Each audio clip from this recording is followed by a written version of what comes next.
श्रीमद् कुंज विहारिणे नमः। श्री स्वामी हरिदास विद्यतीतराम। भक्त बालक राम जी राजनगर नामक एक ग्राम में रहते थे। छोटा सा गांव, अधिकांशतः ब्राह्मण ही बसते थे। बालक राम जी कान्यकुल ब्राह्मण थे। इनके पिता माता बड़े धर्मशील और सात्विक, किंतु इनकी छोटी उम्र में ही ये दोनों परलोक सिधार गए और बालक राम जी के का लालन पालन इनकी विधवा बुआ ने किया। वहीं गांव में एक पंडित जी की पाठशाला थी। उसी में बालक राम जी ने संस्कृत की शिक्षा पाई। युवा हुए, किंतु माता पिता न होने से इनके विवाह की किसी ने चेष्टा न की और ये भी स्वयं जन्म से ही विरक्त स्वभाव के थे। इसलिए इनके चित्त में भी कभी विवाह करने की कल्पना तक न उठी। एक नैष्ठिक ब्रह्मचारी थे और ब्रह्मचारियों का भैया भगवत कृपा से शरीर बड़ा सुडौल सुंदर और गौरवर्ण भी होता है। अधिकांशतः इनकी आंखों में अद्भुत तेज था। ये तड़के 3 बजे उठते और हाथ मुंह धोकर भगवान श्री सीताराम जी के ध्यान में बैठ जाते। 2 घंटे ध्यान में बिताकर उठते, फिर शौच स्नान संध्या आदि से निवृत्त होकर फिर ध्यान में बैठ जाते। 12 बजे उठकर खाने को कुछ बना लेते और भगवान को निवेदित करने के उपरांत प्रसाद रूप में पा लेते। इसके बाद 24 घंटे कुछ भी कोई काम नहीं। दिन भर कुटिया बंद रखते और अखंड भजन करते। संध्या को सूर्यास्त के लगभग 2 घंटे पहले कुटिया से निकलते। उस समय इनके आसपास गांव के लोग जुट जाते। विविध परमार्थ चर्चा चलती। सबसे भजन करने के लिए कहते और चर्चा के बीच बीच में भागवत के श्लोक और मानस की चौपाइयां सुना सुनाकर और उनका अर्थ बतलाकर लोगों की भजन निष्ठा बढ़ाते। फिर शौच स्नान संध्या से निवृत्त होकर संध्या होते ही अपने को कुटिया में बंद कर लेते। भजन में इनकी बड़ी निष्ठा थी। 8 पहर इनके मुख से भगवान का पवित्र नामोच्चारण होता रहता। एक बार संध्या से कुछ पहले कुटिया के बाहर अकेले बैठे हुए श्री राम नाम का जप कर रहे थे। इतने में ही एक सुंदरी स्त्री ने आकर इनके चरणों में प्रणाम किया और कुछ फल फूल सामने रखकर बोली, महाराज जी, मैं अमुक गांव के जमींदार की पुत्र वधू हूं। मेरे कोई संतान नहीं है। मैंने सुना है आप बड़े महात्मा हैं, इसलिए अकेली आपकी सेवा में आई हूं। आप आशीर्वाद दे दें तो मेरी गोद जरूर भर जाएगी। आप दयालु हैं। मैं आपसे आंचल पसार कर भीख मांगती हूँ। बालक राम जी ने बड़े संकोच से कहा, अरे बहन, तुम्हें अकेले घर से बाहर निकलकर इस प्रकार किसी भी पुरुष के पास नहीं जाना चाहिए। पता नहीं आजकल महात्माओं के वेश में कितने स्वार्थी लोग घूमते हैं। और बहन, मेरे पास तो कोई सिद्धि भी नहीं है, ना ही मेरे पास कोई मंत्र बल या तपोबल ही है जिससे मैं तुम्हें आशीर्वाद दे सकूं। मैं तो अकिंचन दीन ब्राह्मण हूं। भगवान के नाम पर पेट भरता हूं। मुझे इसी बात से बड़ी लज्जा होती है कि लोग मुझे भक्त या महात्मा मानते हैं। मैं तो महात्माओं और भक्तों की चरण रज पाने का भी अधिकारी नहीं। बहन जाओ, रात को घर से बाहर रहना ठीक नहीं। भगवान का स्मरण करो, उन्हीं से प्रार्थना करो। वे जो उचित समझेंगे निश्चय ही करेंगे, और जो करेंगे उसी से तुम्हारा परम कल्याण होगा। इस बात में जरा भी संदेह मत करना। बालक राम जी की बात सुनकर उस स्त्री को बड़ी निराशा हुई, परंतु क्या करती, लौट चली। बालक राम जी ने कहा, तुम्हारा घर 2 कोस दूर है, अंधेरा हो रहा है, सावधानी से जाना। भगवान मंगल करेंगे। कोई संकट आए तो श्री सीताराम सीताराम कहना। जमींदार की वधू अभी वहां से निकलकर कुछ ही आगे चली थी, हल्का सा धुंधलका होने लगा और उसके गहनों को देखकर कुछ चोरों ने उसे घेर लिया। चोर जब वह आई थी तभी से इस ताक में थे कि कब ये वापस जाए और वे इसे पकड़ें। उसने अपने आप को बड़े संकट में देखा और विश्वास करते हुए मन ही मन प्रार्थना करती हुई सीताराम सीताराम पुकारने लगी। इतने में ही उसने देखा कि एक नवयुवक हाथों में शस्त्र लिए दौड़ कर आ रहा है और उसके पीछे पीछे भक्त बालक राम जी भी दौड़ रहे हैं। देखते ही देखते उस सुदर्शन नवयुवक ने आकर चोरों पर गहरी चोट मारी और चोर उसी क्षण अपने प्राण बचाकर भाग गए। जमींदार वधु ने अब पुनः देखा कि वह श्याम सुंदर नवयुवक और बालक राम जी दोनों ही नहीं दिखाई दे रहे हैं। उसे लगा कहीं मैं सपना तो नहीं देख रही थी, पर राह चलते में कोई सपना कैसे देख सकता है। वह आश्चर्यचकित हो गई।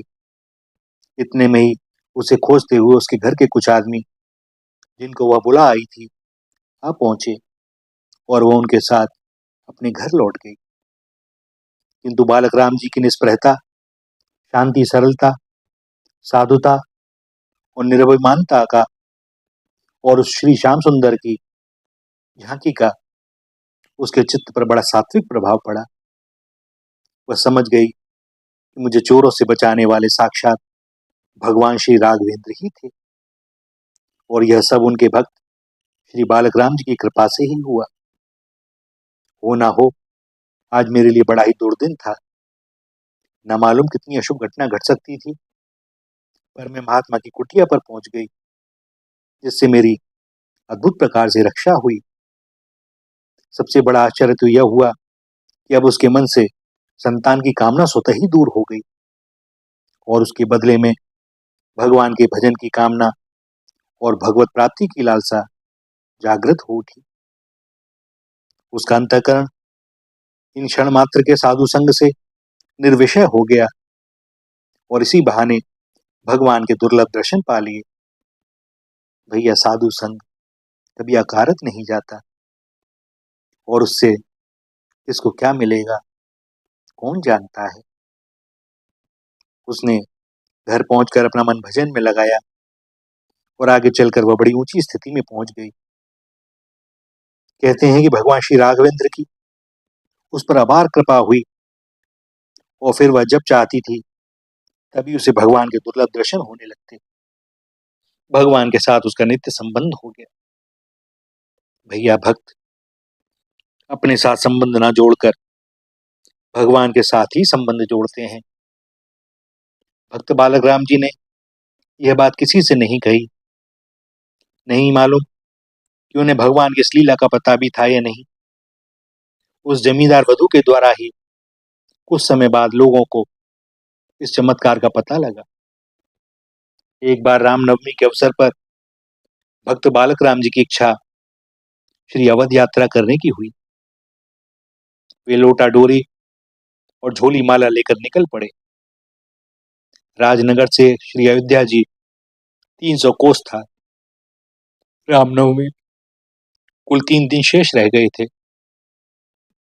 बालक राम जी को रामनवमी को ही पहुंचकर भगवान का मंगल जन्म महोत्सव देखने की प्रबल इच्छा हो रही थी, पर कोई उपाय नहीं था।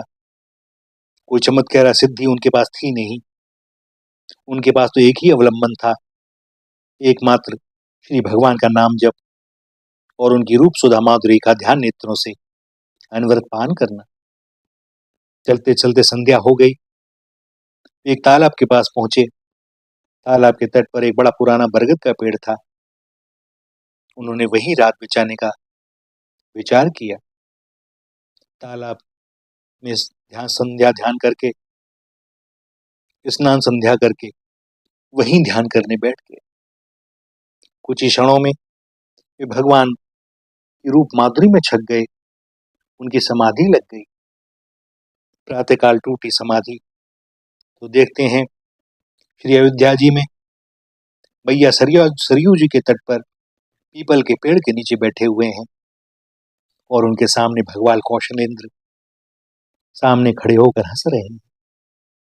बालक राम जी